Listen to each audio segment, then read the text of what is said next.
गालियां मत दीजिए।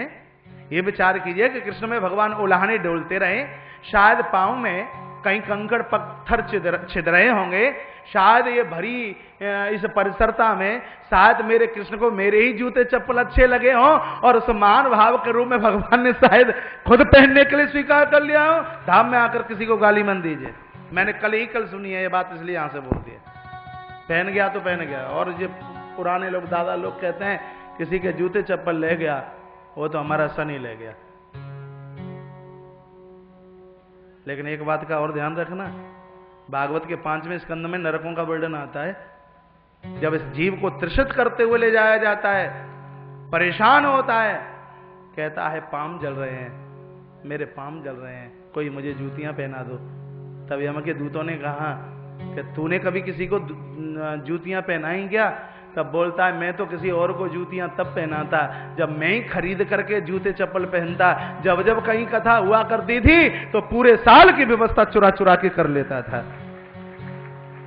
जूता चोर मत बनिए, चप्पल चोर मत बनिए, ठीक है? चोरी नहीं, साहूकारी। बोली बांके बिहारी लाल की, कृष्ण कन्हैया लाल की जय। जय श्री राधे, जय जय श्री राधे, जय जय श्री राधे। चावल की पोटली भगवान ने खींची है और ग्रंथि को खोला। 4 घर के टूटे चावल प्रभु ने देखा, आंखें भर आईं। भागवतकार वर्णन करते हैं, यक्ष का आह्वान करते हुए भगवान ने एक मुट्ठी चावल अपने मुंह में डालकर सुदामा को दूसरे लोक का राजा बना, प्रथम लोक का राजा बना दिया। दूसरी मुट्ठी मुंह में डालकर भगवान ने सुदामा को दूसरे लोक का राजा बनाया। और तीसरी मुट्ठी चावल जब भगवान अपने मुंह में बस डालने ही वाले थे, तब रुक्मिणी ने आकर के हाथ पकड़ लिया और कहा, इस ब्राह्मण को सब कुछ देने वाले हो, ये वो ही है जो अगस्त बनकर मेरे पिता को पी गया सागर को, ये वो ही है, ये वो ही है जो भृगु बनकर के तुम्हारी छाती में जिसने लात का प्रहार किया, जिसका चिन्ह अभी तक खत्म नहीं हुआ, और ऐसे ब्राह्मण को सब कुछ देना चाहते हो। तब मेरे प्रभु ने कहा, ऐ रुक्मिणी, ये वो ब्राह्मण नहीं है, ये वो ब्राह्मण है जिसने मेरा नाम राम रखा, ये वो ब्राह्मण है जिसने मेरा नाम कृष्ण रखा। शायद तुझे पता नहीं, तुझे तो शिशुपाल के साथ में जाना था। शायद ये वो ही ब्राह्मण है जो तेरी चिट्ठी लेकर के आधी रात्रि पर चलकर मेरे दरबार में आया, और तब इसके कहने से मैंने तेरा वर्ण किया। क्या उस ब्राह्मण के उपकार को तू भूल गई? तब रुक्मिणी ने मुस्कुरा करके कहा, भगवान जो भी कुछ हो, थोड़ा मेरा ध्यान दीजिए। तब प्रभु ने 2 लोक का राजा सुदामा को और एक मुट्ठी चावल मुंह में न डालते वहीं छोड़ दिया। एक लोक में भगवान समूची जनता के साथ में महाराज रहे हैं। यही भगवान की स्थिति है। भगवान जब देते हैं तब अपनी परवाह नहीं करते। दुनिया के लोगों में ईश्वर में इतना अंतर है, देते देते दुनिया के लोगों को लगे कि मेरे अब खानदान का क्या होगा, दौलत खत्म न हो जाए। भगवान ज्यादा देने के बाद भी समझे बहुत कम दिया है। दुनिया के लोग कम देने के बाद भी सोचते हैं कि मैंने ज्यादा दे दिया है। जगत और जगदीश में महाराज इतना सा अंतर है। सुदामा इतने सरल हैं, लाला कन्हैया कितने दिनों को भूखो है, कछु खायो ना, कच्चे चावल खातो ही जा रहो, पेट में दर्द होगा। तब लगा ऐसे भक्त को मैं जितना दे दूं उतना कम है। देवियां क्षण छूने के लिए आई हैं। कई दिन तो आशीर्वाद देते ही हो गए। 16,108 की लाइन का हाल पूरी होने वाली थी। महाराज मुंह सूख गया, हाथ से आशीर्वाद देते रहे। कहा कितनी और है? आदियु तो ना है भाई, अब कितनी है? अब भाई आदियु ने 8,000 ना है भाई, तो मुंह पे तो आशीर्वाद ना है, दो जागो सबके प्रतिनिधित्व में लाला का वो एक ही भेज दे, चाहे आशीर्वाद दे देंगे सो बांट बांट के ले लीजो। आई सत्यभामा, चरणों में धोख लगाई, प्रणाम किया जी हम सत्यभामा हैं, आशीर्वाद दिया का 16,108 बांट बांट के ले लीजो। चले हैं सुदामा, कृष्ण विदा करने के लिए जा रहे थे। सुदामा को लगा ज्यादा पैसे वाले होते हैं वो नंबरी कंजूस ही होते हैं क्या? 3 महीना है गए, कछु दयो ही ना है। सोचा मुट्ठी बंद है, दरवाजे पर देगा। बाहर पहुंचे भगवान, प्रभु ने कहा त्याहे गांव को रास्ता न्यू ऐसे चले जाइयो। हाथ में तो कछु था ही नहीं। सोचा दूसरी मुट्ठी में कुछ होगा। भगवान ने कहा चौराहे मिलेगा, बस चौराहे थे न्यो ऐसा करके न्यो मुड़ जाइए। दोनों हाथ खाली, कछु लायो ही ना है। आगे बढ़े, वापस आगे का लाला कछु सूचना तो ना है भेजनी। कन्हैया ने कहा 7 बज गया, जाते क्यों नहीं हो, हमें कुछ और भी काम देखना है। चले सुदामा, फिर वापस आ गया। कहा लाला और 10 मिनट सही, कोई विचार कर ले। तब कन्हैया ने कहा एक बात तो भूल ही गया, मेरे चमकते चमकते कपड़े पहन करके जा रहे हो, मेरे वस्त्र तो उतार करके रख जाइए। सो चलते चलते कपड़े और उतरवा लिए। किसके? सुदामा के। क्यों उतरवा लिए? दो कारण है, दो कारण है वस्त्र उतरवाने के। पहला कारण तो यह है, भगवान ने कहा कि सुदामा मिलने के लिए आया था, तन के ऊपर कुछ था नहीं, याचक जैसा लग रहा था।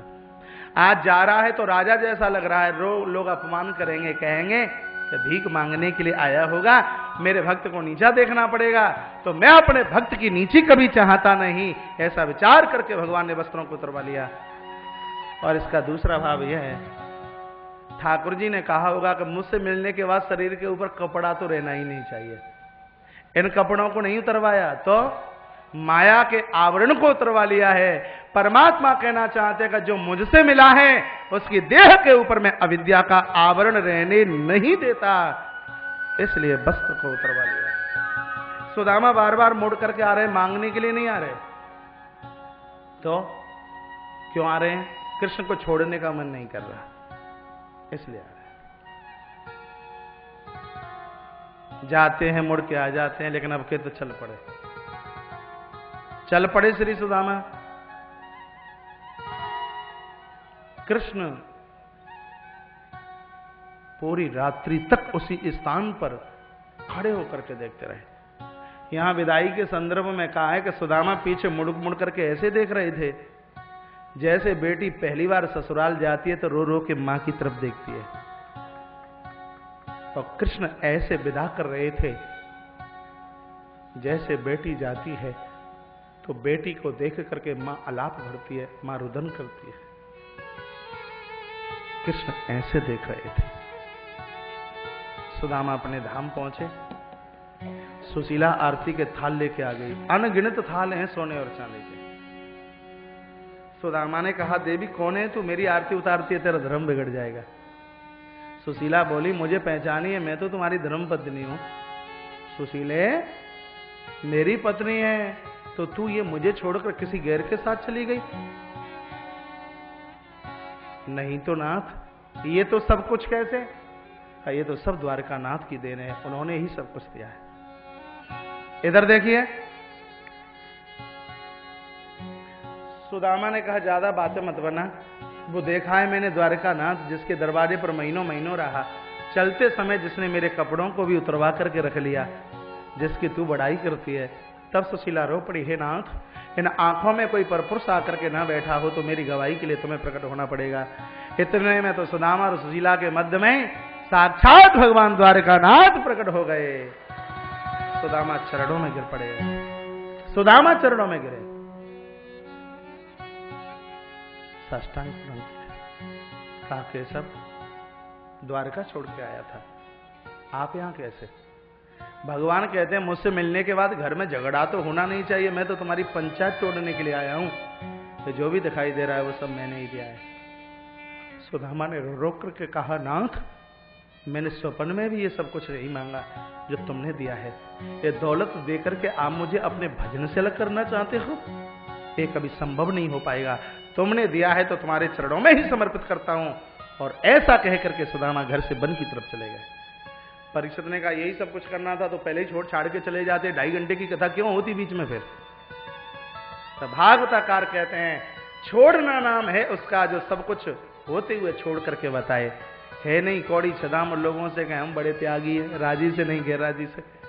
सुबह से शाम तक रोटियां मिली ना हो, लोग महाराज आज तो हमने एकादशी को व्रत करो है, जब मिली ही ना है तो एकादशी को व्रत राजी से नहीं गैर राजी से।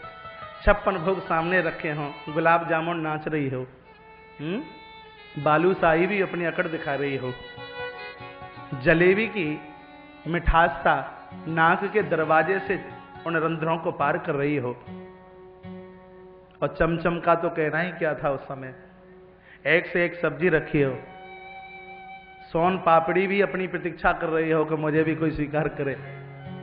और उस समय यदि किसी की जिह्वा पर पानी ना आए तब पता लगता है कि व्रत किया है, नहीं तो बोल देता को ना आए 2 रसगुल्ला चटकाई ले, आज नहीं तो अब की बार हम और पप्पू के पापा दोनों के दोनों व्रत कर लेंगे। ऐसा नहीं होता। व्रत का मतलब क्या है? वृत्तियों को सुधारने का नाम ही तो व्रत है। लाखों रुपया महीने में कमाया जाता हो, नौकर सेवा में लगे हों, पंचायत आपके बिना टूटती नहीं हो, और पत्नी भी घर में झगड़ा न करती और बच्चे हों आज्ञाकारी, ऐसी स्थिति में कोई माई का लाल घर छोड़ करके बता पाए, तब लगता है कि हाँ जी घर छोड़ा है। और घर में मिले हैं धक्के और कर्ज वाले कर रहे हैं परेशान, तो घर छोड़ करके चाहे कोई भी बाहर चला जाएगा, कोई बड़ी बात नहीं। सब कुछ होते हुए छोड़ करके बता दे वो त्यागी है, वो महान है, वो मेधावी है, बहुत बड़ा है, तो बहुत बड़ा है। पहले सुदामा के पास था नहीं, और जब आया 1 मिनट नहीं लगी छोड़ने में, सब कुछ छोड़ करके चले गए हैं। तो ये पूरी कथा कहती है दरिद्र कौन है? जो भगवान से दूर है। पैसे वाला कौन है? जो भगवान के नजदीक है। इस कथा से सुन लीजिए, 4 चीजें छोड़नी नहीं है, अपना धर्म, अपना धैर्य, अपना मित्र, और चौथा क्या रह गया? नारी। जो सुदामा ने नहीं छोड़ा, धर्म को नहीं छोड़ा, धैर्य को नहीं छोड़ा, मित्र कृष्ण और सुशीला को नहीं छोड़ा। सुदामा चरित्र से सीख लेना चाहिए। और अब आइए मैं कथा को पूर्णता की तरफ लेकर के चलूंगा। वेद स्तुति का गायन 87वें अध्याय में है। इधर से किसी की सारंगी बज रही है, देखना। 11वां स्कंद है जो मुक्ति का स्कंद, और ये सुन लिया, कुछ बकाया नहीं है, सिर्फ 10 मिनट आपके लिए जाएंगे। रविकांत गर्ग बैठे रहेंगे।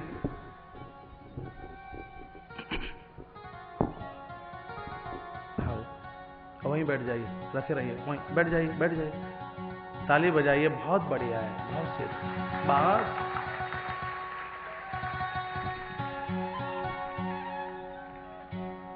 इस विराट आयोजन में मुख्य परीक्षित का भी अपनी जगह एक स्थान है, एक जगह है। इतनी वैधता के साथ में आयोजन अपनी ऊंचाइयों को छू रहा है।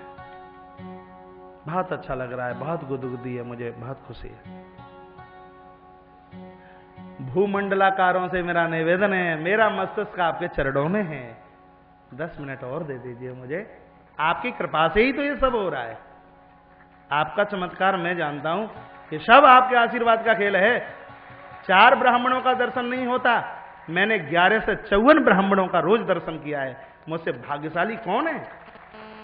मैंने भगवान के मंदिर में धूप बाद में लगाई है, पहले मैंने आपके चरणों में माथा टेका है। ये सब आपकी ही कृपा से तो ये संभव हो रहा है। तो एक 10 मिनट और आशीर्वाद दीजिए। आपकी पूजा जगत के इतिहास में बरकरार बनी रहे, परमात्मा भी आपकी आरती उतारे। ठाकुर के दरबार में तो मेरा यही निवेदन है।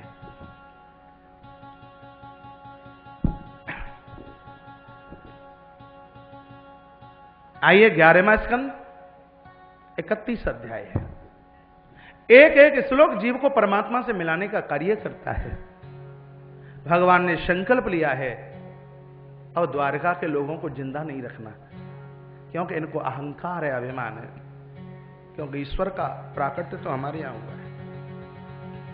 मुख्यमंत्री का बेटा सबको कुछ समझता रहे, प्रधानमंत्री का बेटा लोगों में कोनी मार मार करके ना चले, ठाकुर की कृपा ही समझना। द्वारका के लोग कहते हैं जो हम हैं वो तो कोई नहीं होगा, क्योंकि साक्षात शक्ति और शक्तिवान तो हमारे यहां चल के आए हैं। भगवान के दरबार में किसी का अहंकार तो चलता नहीं।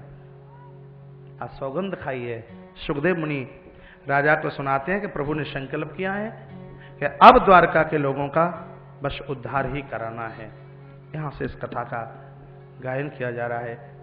भगवान के पुत्र और प्रपौत्र कहीं दुर्वासा आदि महात्माओं से मिले, जो पिंडारक क्षेत्र में चातुर्मास करने के लिए आए थे।